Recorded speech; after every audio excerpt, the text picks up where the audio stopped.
Hi, everyone. Welcome to episode 34 of the All Dolphins podcast on YouTube. Miami Dolphins Insider on the Fans First Sports Network, wherever you get your podcast, 34. And I can't help but think about Ricky Williams, who, in my book, easily the smoothest running back the Dolphins have ever had. And yes, I saw Larry Zonka play in terms of field vision and all that. And I don't know why I'm bringing it up.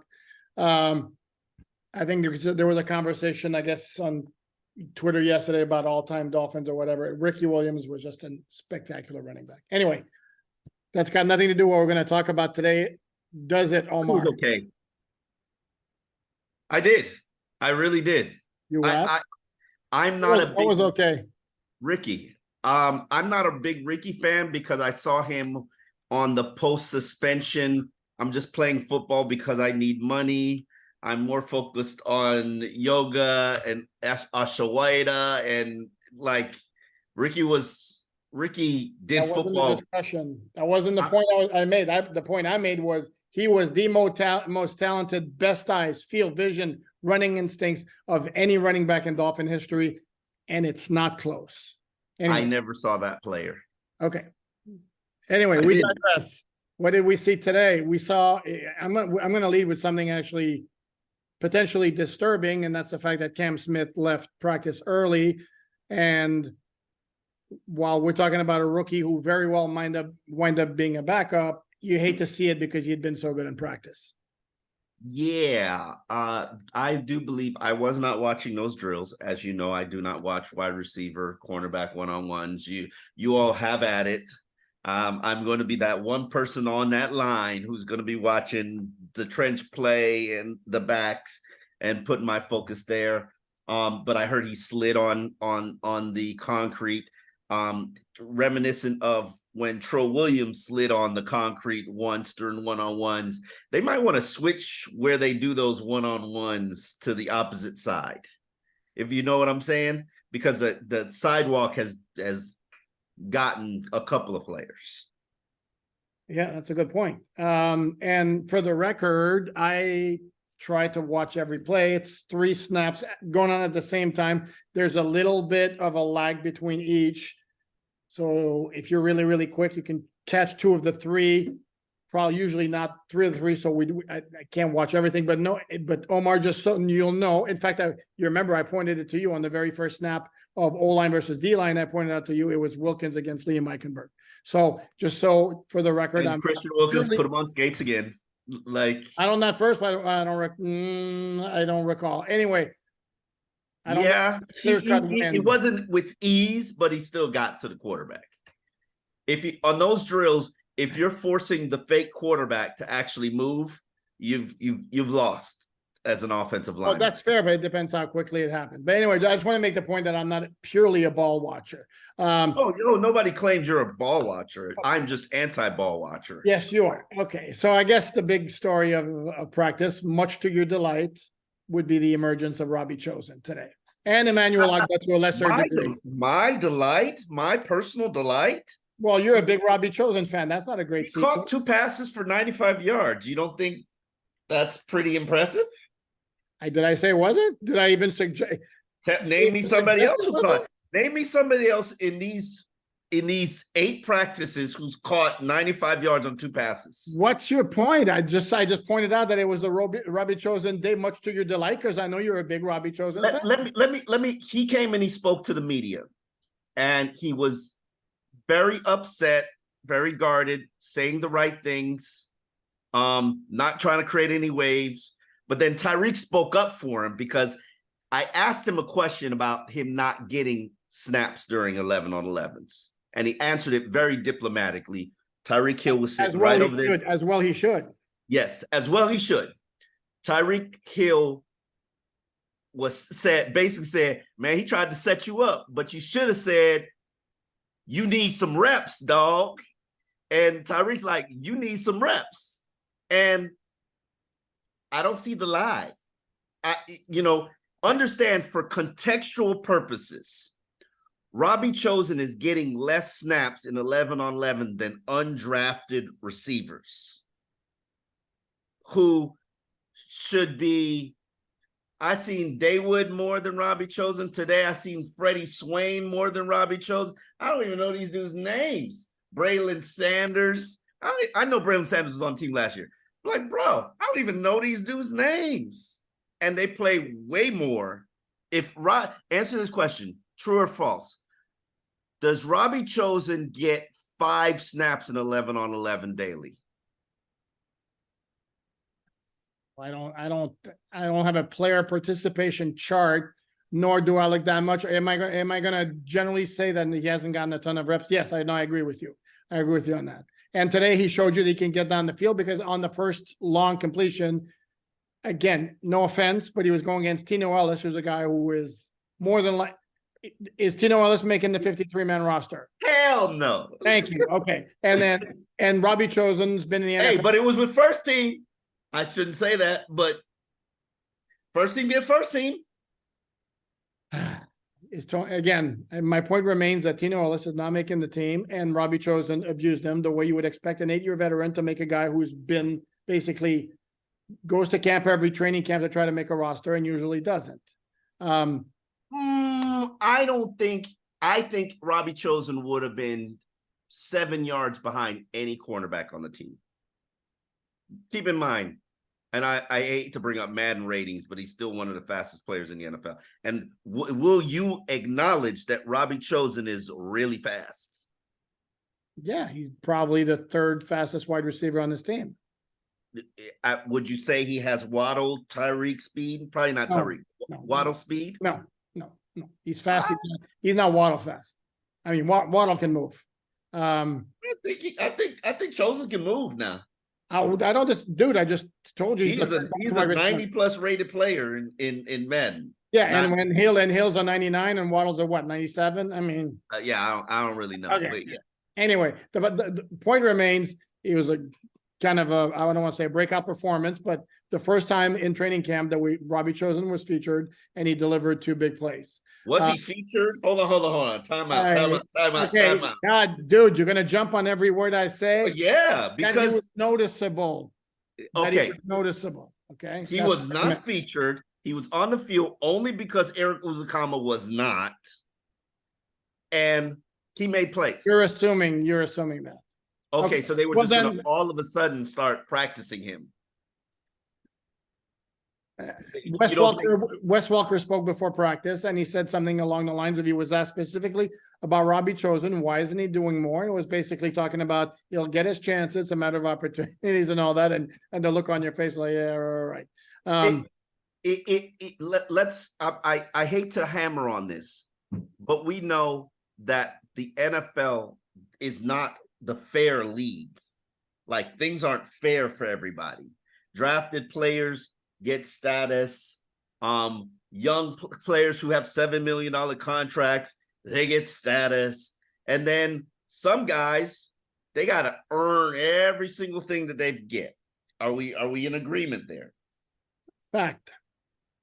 And right now, even though he's got the 3rd best resume in the receiving room, he's being treated like the 11th receiver on the depth chart, and factor 10th maybe. But the flip side is the Dolphins know what he is a lot more than they do Braylon Sanders, David Davis, those types of players. Of like, we need to find out more about them. Whereas, they don't need to see Robbie Chosen catching a ton of passes in practice. What he did today was good because it reaffirms that the guy can get. So now we just don't watch him for practice for another 5 days, right? Like, is that's that not what I said? The point I was making is, again, the Dolphins coaches, because he's an established guy, don't need to learn about him as much as they need to learn about the young, unproven guys. And the issue that Robbie Chosen is going to have, and that always going to be the case. That's a nice face there, Omar. That's always going to be the case. Is Tyreek Hill's on the roster, Jalen Waddle's on the roster, Braxton Berrios, to whom they give some guaranteed money, unless I'm severely mistaken. His whole contract is guaranteed. Okay, so he's on the roster. Yeah. Cedric Wilson, who's got $5 million guaranteed, is on the roster. That's 4. Eric Uzukama, who's a 2nd-year, 4th-round pick, who's got size on the team that's lacking size at wide receiver, is going to make the roster. That's 5.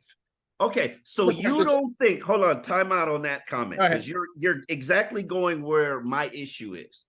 You don't think Robbie Chosen, who's in this position where I have the talent to be receiver number 3 if I have opportunity. I don't get opportunity. Right now, I'm not making a 53. You don't think he's got a gripe? You don't think he's got an issue with what technically is going on? And I get it. Everybody, I just want what's fair to everybody. If you put him on, if you say to me he doesn't know the playbook, I say, okay. Now, will the Dolphins admit that? They probably won't. But when he's on the field, he's open.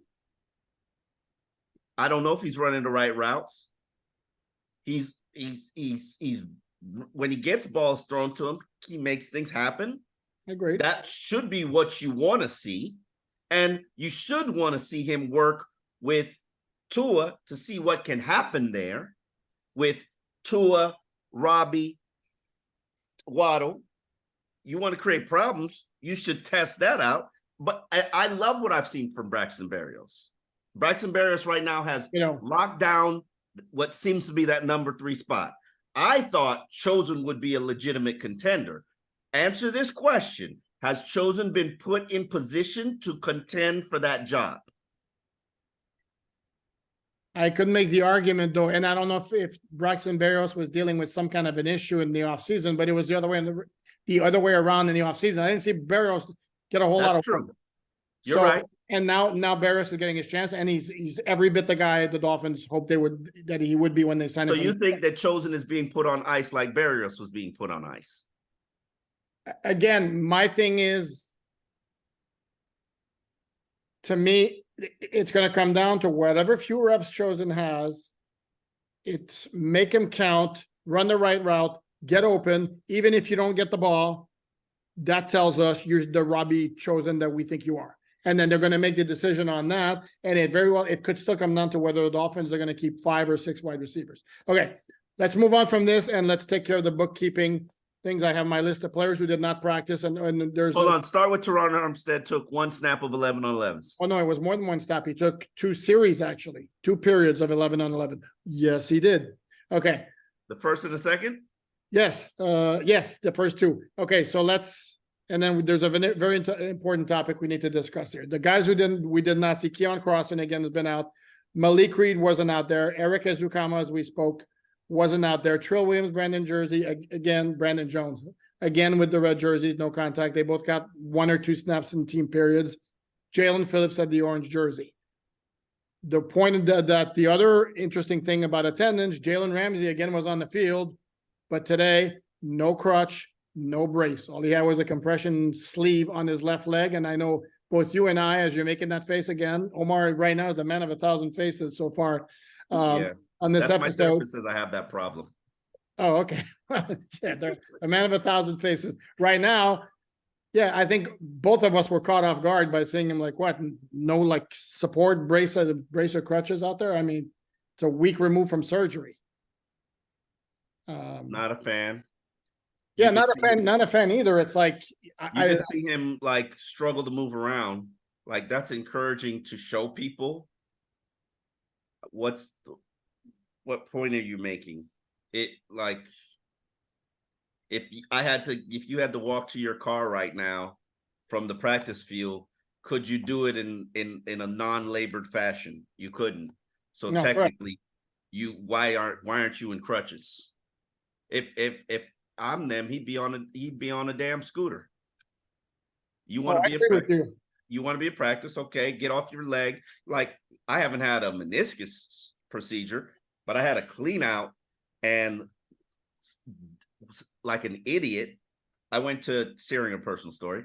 I asked my doctor. We had a trip to Cancun schedule. I asked him if I need to change the schedule because it was just supposed to be a clean out.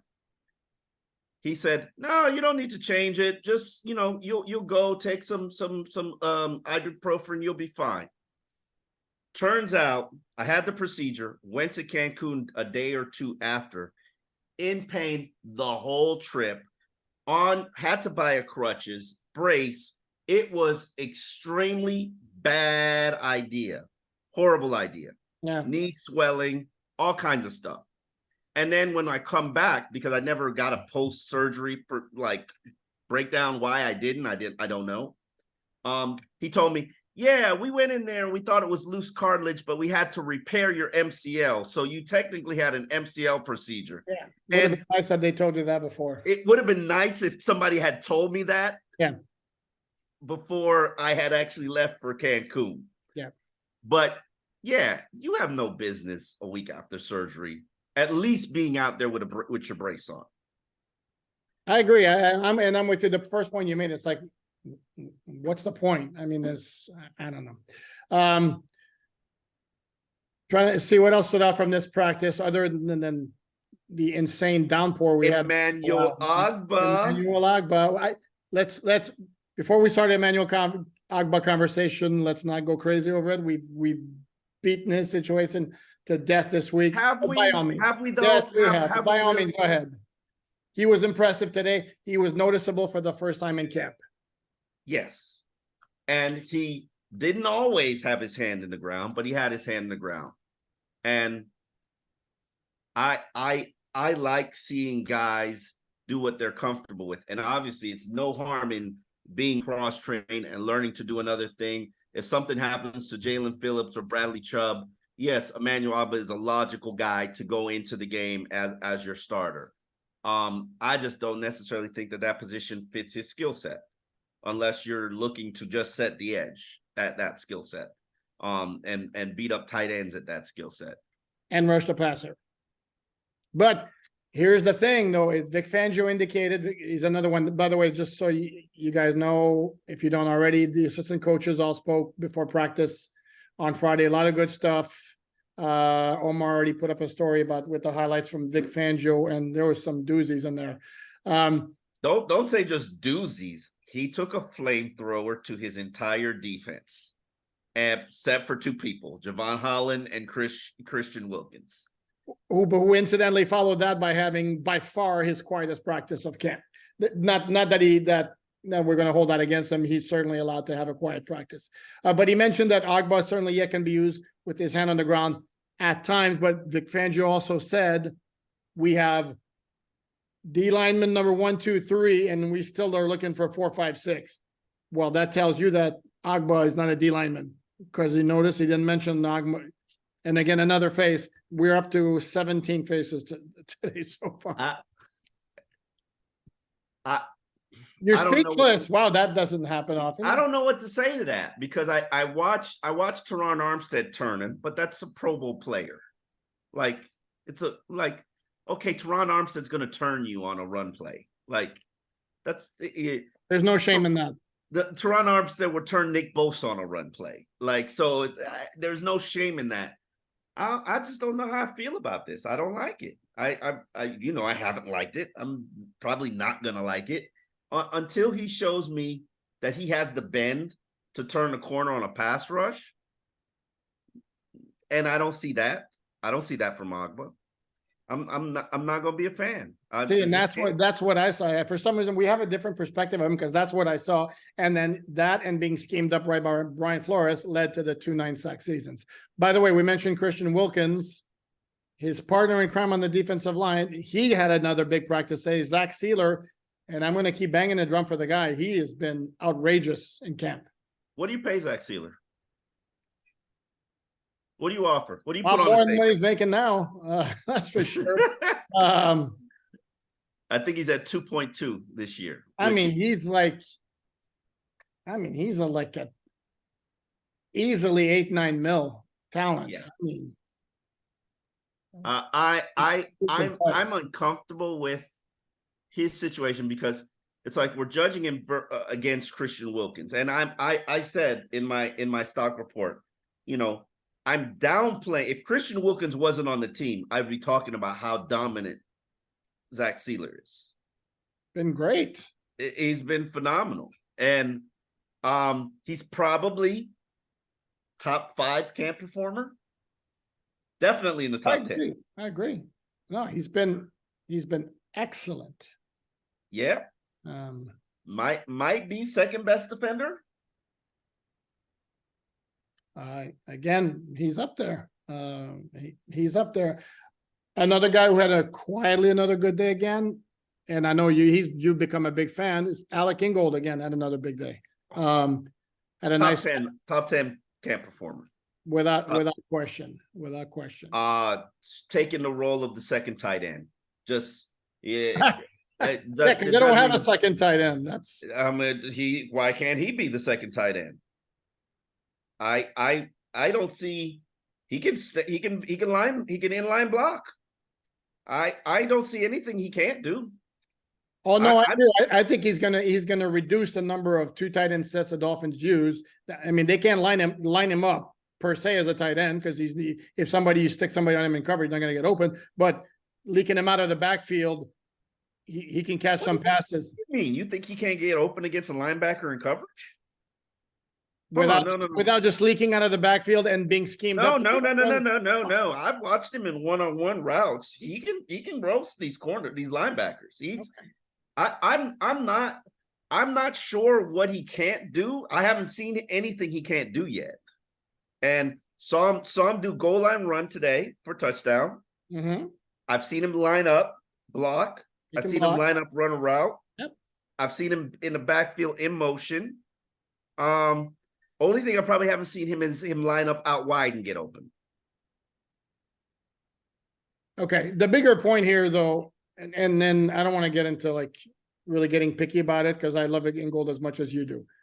The bigger point I don't think you do. I don't think you do. There are other players on this roster that I don't love as much as you do. Anyway, okay. I don't think you do because I love Alec Ingold. I think he's the #1 playlist holder. I've developed a huge man crush on Alec. I know you have, and I like him too. Okay, the other big point is, folks, if you're expecting any kind of like production from tight ends this season, no. Right now they have Tyler Kroft was completely non-noticeable today. Elijah Higgins dropped the pass. Yep. Eric Saubert had a 2-play sequence where he dropped an easy ball that was short, and then it was in the rain though. It was in the rain, but it was still. I mean, it was like a floater over the defender as an outlet, and he couldn't hang on to it. And the next play, he false starts. I mean, this group of tight ends it's not impressive. I'm not sure tight end #2 is on the roster. Except there's nobody out there. And somebody asked me about O.J. Howard. The Raiders let go of O.J. Howard. Nah, O.J. Howard, I heard he's stick a fork in him. He's done. There is Cameron Brate is still out there. Not to say that I'm going out and doing that. I can wait till the 53-man roster is cut down and go add a guy because they're going to be 20 tight ends out of work once the 53-man roster is compiled. Yeah, I don't. There's not a whole lot to say there. Nope.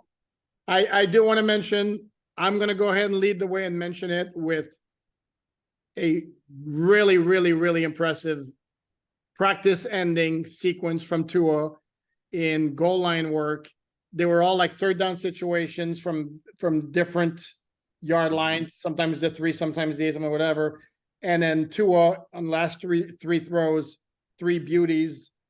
And they all, a couple of them were like the quick throws. He had one to Mostert, one to his left, where he threw the ball before Mostert made his cut, gave the linebacker, I think it was Baker, who had really good coverage, no chance on the play, again, despite good coverage. And then the last play of practice, the first play escapes me. I just know I wrote down that it was 3 really nice plays in a row. And the last play of practice was a quick slant to Waddle, and he threw the ball so quickly that Noah, even though he didn't have terrible coverage, never had a chance because the ball got out quickly and on target. So I want that out there. Look at Poupart praising Tua. Dolphin fans are a little bit bothered by me at this present moment because I won't say this is the practices I expect from Tua. If it's not a 7 or above practice on a 10 scale, I'm kind of disappointed. And that's the standard that I have for him. Today was a solid practice. It wasn't a dynamic practice. It's what my expectations are. And you're right. You made a point. And I wanted to say this to you so that you can respond to it. I would say about 60% of the passes that he throws are passes put in position where only his receiver can catch the ball. You would say what to that? Except for the deep balls, which you'll, say somewhere. We had a disagreement today because of the deep pass to Robbie Anderson down the sideline that we talked about, where he was still running. By the way, the video shows he was still running. Had to slow down. Well, he had to slow down, and again, he was so wide open. To me, it's one of those where let's not pretend like 25 quarterbacks can't make that throw. The 3 throws at the end of practice are throws that not half the league will make. That's the distinction I make, and this is where. There you go. This is where, again, the disagreement is always there with me. It's like, I have zero. If he makes a great throw, makes a great throw. And Tua, there are certain throws he makes that not a lot of quarterbacks will make. And last year there were some. There were like some feathery throws. I think against Cleveland he had like 1 or 2. That's like, I mean, damn, that's a good throw. That not a ton of quarterbacks in the NFL make. Accuracy, but if his receivers is open 15, 20 yards down the field and there's nobody around him, I'm sorry if I'm not throwing flowers all over the place on a throw that 25 quarterbacks can make. That's my whole thing. He does not have a 65-yard arm, which is probably what he'd have to have thrown to hit Robbie Chosen in stride. He threw, and that's fine. He did the job in getting the ball to Robbie Chosen, but let's not say, "Wow, that was a great throw." It was. Can we? We're not going to do this. Okay, good. Let's move on. We're not going to do this. Mike White cannot throw the ball. He cannot throw the ball 65 yards. I understand that. That wasn't 65 yards, and that was 50 in the air. That's beside the point. While it's a completion, it's a great play. It's a great play, and the whole of the thing that Robbie Chosen was so wide open. Either he was, I didn't see the route, so either it was schemed up or he just beat Tino Ellis. It was schemed up. Robbie Chosen went in motion. And it's a great play, and Tua got the job done in getting him the ball. But it's not the same thing to say Tua did his job, got him the ball, and then to say it's a great throw. A 50-yard completion is a great throw, no matter what. End of discussion. 50-yard completion is a great throw. I disagree. End of discussion. Mike White also, I am falling in like with Mike White. I'm going to be honest with you. What? I am liking him more and more every practice.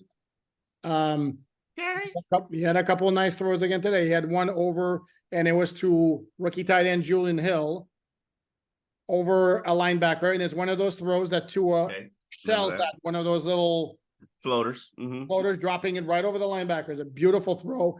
No, he's, to me, and right now, and this is not just, I'm not saying this to back up my opinion from the start, but to me, he is clearly outplaying Skylar Thompson as the number 2 quarterback job. They rotate so much, and I gotta admit that I don't pay attention. They rotate so much, and who's working with what unit and who's working with what receivers. I'm not paying attention to who's who back there. So, and I'm trying to pay attention to other things this week. I know that battle is going to come down to the exhibition season. So, whoever wins it, wins it. And I'm pretty sure that Mike McDaniel doesn't care who wins it. But yeah, has Mike White closed the gap Skylar had on him? Absolutely. Absolutely. I'm sorry there for a second. I thought you said that Skylar had a gap ahead of Mike White. I'm sorry. I said what I said. I did say what I said. Okay. There wasn't anybody in the media contingent who would have named Mike White the number 2 quarterback after the first 3 practices. My hand is up. Off performance, not money. Take your hand down. I don't recall a time in training camp where Skylar Berrios, touchdown pass to Berrios. Yeah, it's one pass. I mean, Skylar has plays. Skylar has made some plays, but I never, this notion that Skylar was way ahead of Mike White at any point in camp. Really? I'm not in camp. Okay, in camp, but from OTA's mini camp. Oh, sure. Yes. Mike White did not look great in the offseason. Yeah. I'm not going to obsess about that battle. More interesting to me is Vic Fangio saying, we don't have a starting strong safety. Vic Fangio saying, I got 3 defensive linemen. I need 4, 5, 6. Mm-hmm. Vic Fangio saying, David Long, too inconsistent. Vic Fangio saying, Noah, Cam Smith, not ready to start for me. Vic Fangio saying, Channing Tindall. huh? Channing Vic Tindall. Fangio saying Channing Tindall doesn't know my defense. Except, but let me interject here real quickly. Channing Tindall, I had him down on my notes for 3 good plays. TFL, tackle on the running play at the line of scrimmage where he met Chris Brooks, and a pass breakup right after that against Cedric Wilson in the middle of the field. He passed breakup on Cedric Wilson. Okay, give me the third. Stuff Chris Brooks in the hole on a running play in that goal line drill right before the PBU. And then early in practice, he had a TFL against Savon Ahmed.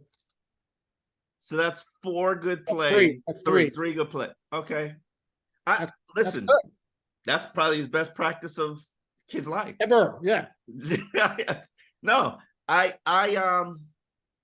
wasn't looking for him.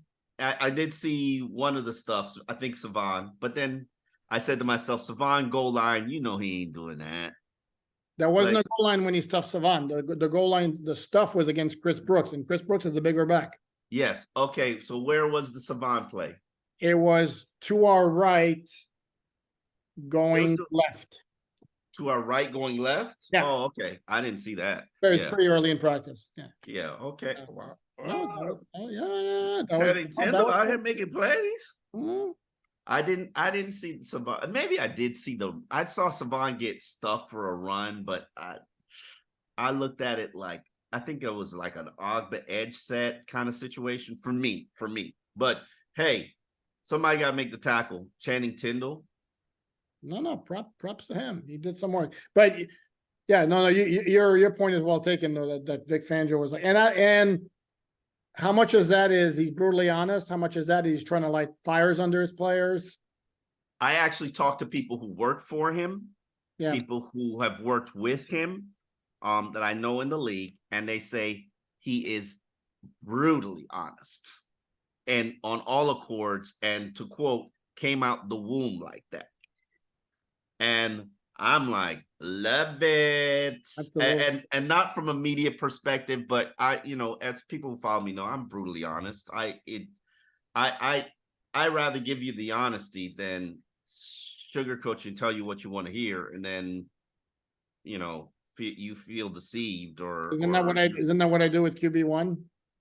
I certainly don't tell people what they want to hear. I tell them what I think. Why would you not tell them what you think? And that's across the board. Yeah, I mean, exclude QB1 because Tuanon can't hear anything. Tuanon's problem is they can't hear anything negative about Tua. They can't digest it. And if you say anything negative about Tua, you're criticizing Tua. And that's Tuanon. Now, the Dolphins fan base and nation, they're ultra supportive of Tua, but they know that there are issues. There are issues. And he's overcoming just about every issue that he could potentially have, except for the fact he can't stay healthy. And if I had to make one criticism of Tua, and this is something that I've noticed, I paid attention to, I don't like, he has the habit of holding onto the ball too long. And that could lead him to get hurt. When have you seen him just throw the ball away at practice? He doesn't. Never. We saw him today one time when Zach Sealer had a free rush on him, if you remember. And then, but it was intentional. That would have been intentional grounding. Yeah, probably. Yeah. Like even here's the point though. Even it's a practice, he could have just because Sealer. I mean, to describe it, literally Sealer. Nobody blocked Sealer. Somebody blew an assignment, and Sealer just made a beeline towards Tua, and Tua was just backpedaling and threw the ball into the ground. It's not like Sealer was going to tackle him, so he could have. Okay. That would have been a bad play. And I said on that play, where's the flag? That's intentional grounding. That's a coachable moment for Tua. Like, you should have run to the left and threw to the left. Run out of the pocket. That would have been intentional grounding. You were at the goal line. You would have been backed up. Except, hold on. The only caveat to that is if you're going to try to avoid Zach Sealer when he's rushing like that, you better be damn sure that you can get outside of him before you chuck it away. Because if you try to get outside of him and he gets his mitts on you, that's how we got in trouble with Cincinnati last year. I wonder if you can throw the ball directly at Zach Sealer and it not be ruled intentional grounding. If he deflects the pass behind the line of scrimmage. I wonder about that. Because I think that's the only way you couldn't get us. I agree with you. If he had scrambled left, Sealer would have eventually caught him, landed on his hip. We might be looking at a hip injury. Man. Wah, wah. Yeah, I'm that dude. If it goes left for me, it's going all the way left. Man, it goes south. Holy moly. But you're absolutely right. And if you look at the plays where he got hurt last year, and we mentioned, and this is one little point I would pick with you, is you keep talking about a chain and needing to protect the quarterback. Tua didn't get injured on specific rushes where he got sacked quickly. He got injured because he held onto the ball too long. Correct. And this is, if I'm Mike McDaniel, there's not a day that goes by that I'm not in Tua's ear. Get rid of the ball if it's not there. Get rid of the ball if it's not there. That's, I mean, and Tua even justified it, saying that in practice he still throws it to give the defense a look and to give the wide receiver an opportunity to make a catch. And I get all that, and that's cool and great. But can you turn it off when it's game time? Can you, Well, I would have a practice period where it's Tua throw the ball away. That would be the purpose of the practice period. Get free rushers on him, or make sure send out 2 receivers with 11 DBs in the backfield, and Tua can run around and then block him, and then at some point throw the ball away, just so he gets it in his head. If it's taking that long, throw the ball away. And that might be what we saw the Thursday, the 12th performance. That's the only explanation that we still still back on hits that with one? me. I still haven't let that go. No, and I respect the competitiveness from Tua in that aspect. He's trying to make something happen all the time. But I think it's part of who he is. You also have to be smart enough to realize, sometimes just give it up. There's nothing good going to happen on this play. Absolutely. And that's, as I said, that's my only criticism. I love what I've seen from him from camp. I said in a previous podcast, he's passed Chad Pennington on my bar of Dolphins quarterbacks when I'm evaluating practice. The ball rarely touches the ground. If it touches the ground, it was either bad route. Come on, don't make that face. Jesus. See, come on. This is where, again, the hyperbole. I mean, he had several incompletions today. It's not, again, you're making it sound like there's never an incompletion where it's a bad throw. I mean, that's not realistic. I mean, I understand, and I'm with you. He's had a fine camp. I'm not watching